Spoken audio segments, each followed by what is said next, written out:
Agar siz qo'lingizda jahon chempionati uchun bilet bo'lsa, Amerikaga viza olishingiz osonlashadimi? Ijtimoiy tarmoqlarda kuni kecha chiqqan xabarlarga ko'ra, qo'linizda Amerikada bo'layotgan jahon chempionatiga bilet bo'ladigan bo'lsa, viza olamiz deb ko'pchilik noto'g'ri tushunyapti. Bu yerda taklif qilinayotgan qonun nimadan iborat? Masalan, bugungi kunda siz Amerika elchixonasiga suhbatga kirmoqchi bo'lsangiz, noyabr oyi holatiga hozir dekabrda ham joy yo'q. Siz agar intervyuga yoziladigan bo'lsangiz, yanvar oyidagi intervyuga yozilishingiz kerak.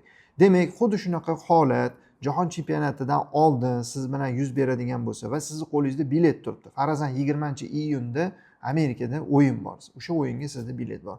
Lekin may oyidami, aprel oyidami o'sha konsulstvoga topshiraman desangiz, eng yaqin chislo avgust oyida ekan yoki iyulning oxirida ekan. Tabiiyki sizni o'yiningiz o'tib ketadi, qo'lingizda chiptangiz kuyib ketadi.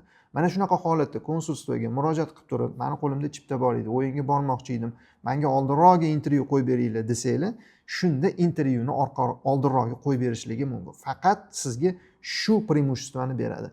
Bundan boshqa sizga viza berish, kafolat hech narsa yo'q. Shunchaki ochirtda oldinroqga so'sa bo'ladi. Shu kecha kunduzgacha bunaqa narsa faqatgina davlat tashrifi bilan bo'ladigan vizalarga qilinardi. Ya'ni davlat tashrifi bilan delegatsiya boryapti, lekin konsulsiyada suhbatga joy yo'q bo'lsa, expedited interview appointment deyiladi. Mana shu narsani qo'yib berishardi va bundan tashqari student vizalarda, ba'zi exchange vizalarda ham shu narsa ko'rib chiqilardi. Endi shularning orasiga jahon chempionatida qo'lida bileti borlarning ham ishi qo'shilyapti.